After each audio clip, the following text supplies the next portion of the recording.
Hey, good morning. I'm Patricia Murphy. It's Monday. This is Seattle Now. For the last 13 years, the Seattle Police Department has answered directly to the federal government. But last week, the consent decree ended.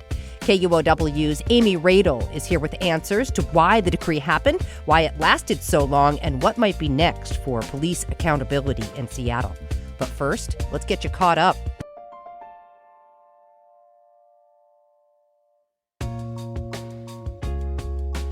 Most kids in Seattle have been back in class for a few days now, but pre-K and kindergarten students start today at Seattle Public Schools. So watch out for those little ones at the crosswalk during your morning commute.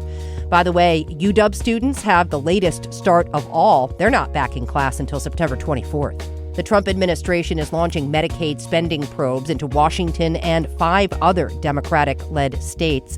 The Associated Press reports the Centers for Medicare and Medicaid Services is looking into health care claims filed for people who don't have legal status to be in the U.S. States are allowed to bill the federal government when it provides undocumented immigrants with emergency and pregnancy care, but the Trump administration is looking to see if the government got billed for specialty care and prescription drugs. And if you're hoping to attend the World Cup in Seattle next summer, boy, it's a big week coming up. Beginning Wednesday, you can apply for the first ticket draw. You have to register with FIFA beforehand. Then you'll be entered into a lottery for the chance to buy tickets. If you're randomly selected, you'll then be assigned a time slot to purchase tickets beginning October 1st. Seattle is hosting 6 matches during June and July next year. Check back for more headlines on tonight's episode of Seattle Now. It all started in 2010 when a First Nations woodcarver named John T. Williams was shot and killed by Seattle police officer Ian Burke. The officer resigned. He never faced discipline. He never faced criminal charges, and it sparked a huge outcry. That's KUOW's Amy Radil. The outcry over Williams' killing resulted in federal oversight over the Seattle Police Department, also known as the consent decree.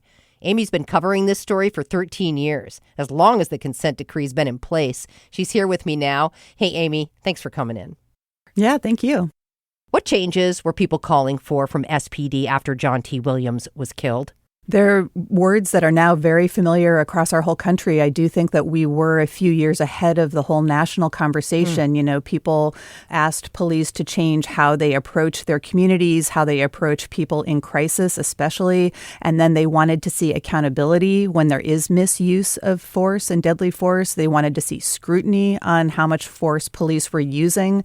This is kind of like the heart of our concerns about policing. We ended up changing our state law in Washington, I think also coming out of this incident where people decided they wanted to change the bar for when an officer can be criminally charged, because that case people were so upset and prosecutors said under the law at that time they could not charge the officer even though it was an unjustified shooting. All right, so the mechanism for this change was the federal government's consent decree with the department. Let's explain a little bit about that. What is a consent decree? Is it common? They're pretty rare. You know, they take a lot of effort on all sides. They cost the local city a lot of money. They get a lot of attention. I would say their use has ebbed and flowed based on, different presidential administrations. But you could kind of see it like, we all know how the federal government can sue a local government for violating environmental laws or civil rights laws. So a consent decree is kind of on that continuum. It's like an action plan that says, okay, instead of the lawsuit, we're going to figure out what steps you as a city need to take to provide constitutional policing.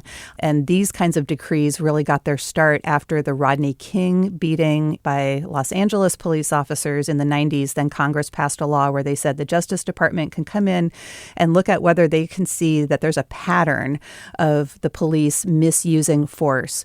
And that is what they documented in Seattle, was a pattern of excessive force with special concerns of force against people who were restrained and people in crisis. Okay, and again, the important point there, Seattle Police Department's work was unconstitutional, according to the feds. We mentioned at the top, this took a lot longer than expected. 13 years is quite a long time to stay at it. Amy, what happened? It's been a saga. They predicted that it was going to take about 5 years to resolve the DOJ's concerns, get SPD on a different path.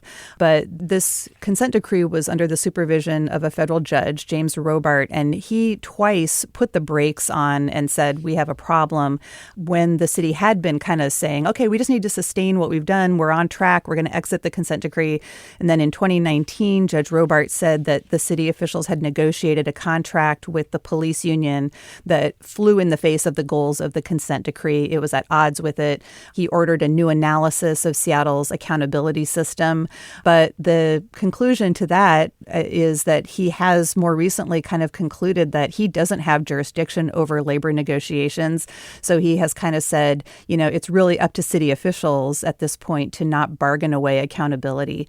And then the other time where Judge Robart took action was he said that the SPD response to our George Floyd protests in 2020 using tear gas and blast balls took the city out of compliance with the consent decree.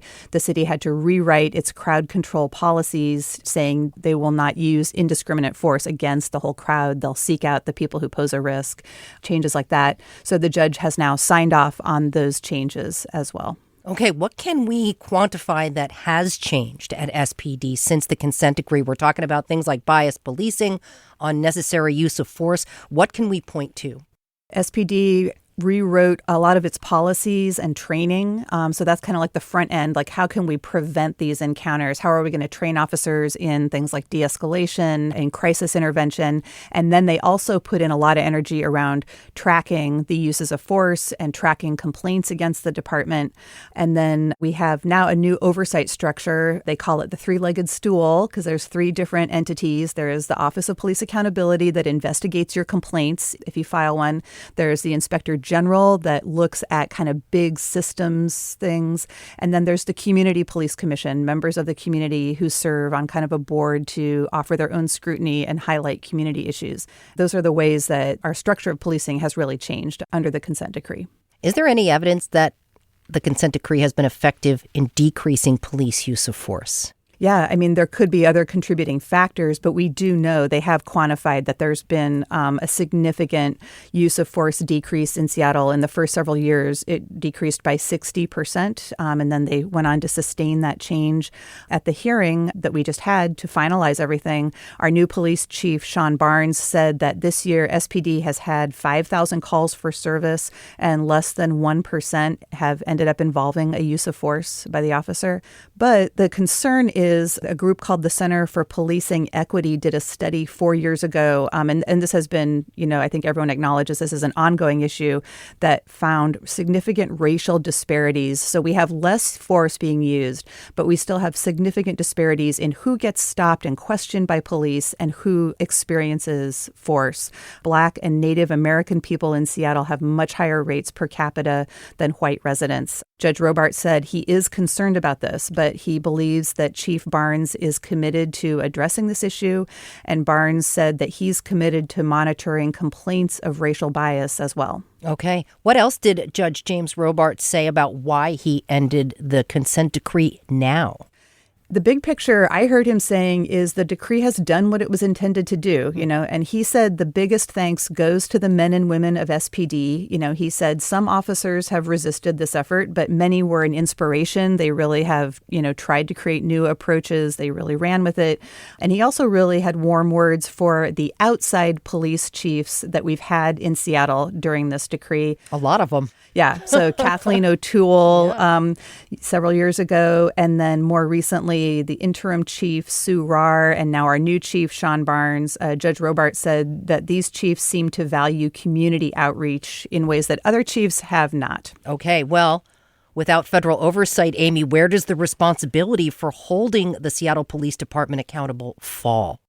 It's up to us, our communities, locals, just like all the other police departments around the country that have never been under a consent decree, elected officials. And then we also have the accountability offices that I mentioned, the Inspector General and the Community Police Commission. Mayor Harrell promised the judge that he will continue to fund that structure once the decree ends. That was one assurance that Judge Robart wanted. We also actually, in Washington, we have some new state oversight that's been put in place since 2021. we have this Office of Independent Investigations getting started. We have the Criminal Justice Training Commission. Sue Rahr, the former interim SPD chief and King County sheriff, made a comment once where she had said, if you are wondering why your police are doing things the way they're doing, you should probably look to your elected officials because they respond to those signals.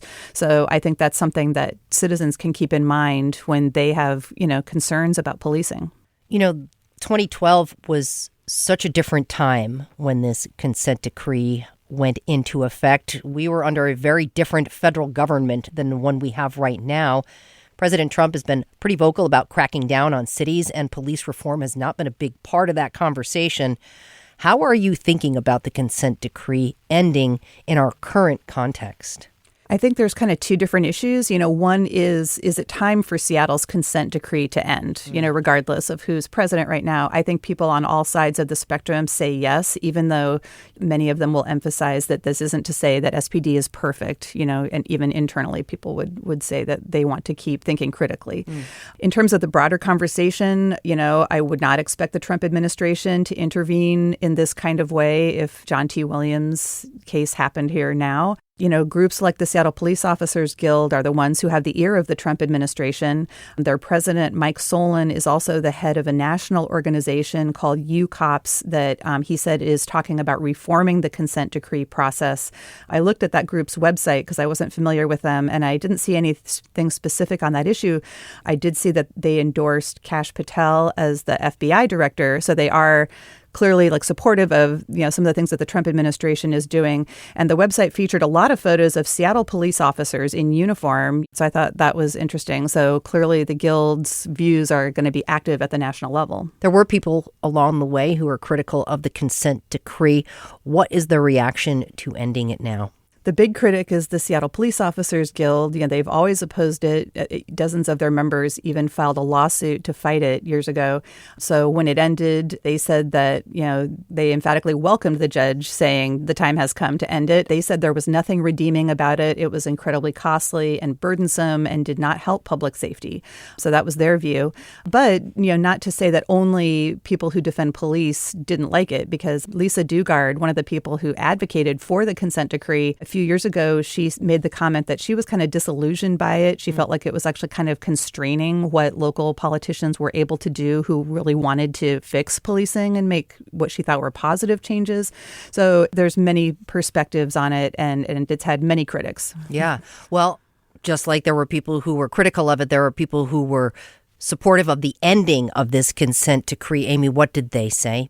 Pretty much everyone at this point is pretty supportive of it. The Community Police Commission that was created under it, every mayor that I've seen has wanted to be the one to regain local control. I mean, that feels good for them, right? So Mayor Harrell, when this finally occurred, said it was a validation for him. All right. And we've talked a little bit about what it means to no longer have federal oversight. But what does it mean for you as a reporter? What are you watching for from SPD? I think Judge Robart flagged the issues that I think are also everyone's going to be kind of watching that seem top of mind. What happens to the oversight system that's been created for SPD? Mayor Harrell, again, said he'll keep funding it. That will stay in place. And then also we'll all be watching how the next police contracts affect accountability provisions. One kind of hot button issue seems to be where the city is going to go in terms of allowing unarmed crisis response, whether they're going to get a little more bandwidth for that, whether the police are going to enable that more. And Mayor Harrell said that SPOG understands how important these issues are. He predicted that they will have a new tentative labor agreement sometime this fall. And, kind of a full circle moment at this hearing was that John T. Williams' brother Rick was in the courtroom that day. And our new police chief, Sean Barnes, said that he had spoken with Rick. For me, it's just about giving him a voice, letting him know that we're committed to doing better and being better. And again, the end of the consent decree is just the foundation. All right. Well, that's our new chief, Amy. It's been a long 13 years with this consent decree. Thank you so much for your coverage and your insight. Really appreciate it. For sure. Thank you. That's Courts and Politics reporter Amy Radil. Thanks for listening to Seattle Now. Today's episode was produced by Brooklyn Jamerson Flowers. It was edited by Caroline Chamberlain Gomez. Our production team also includes Vaughn Jones, Andy Hurst, and Paige Browning. Greg Kramer does our theme music. Seattle Now and KUOW Public Radio are members of the NPR network. I'm Patricia Murphy. See you soon.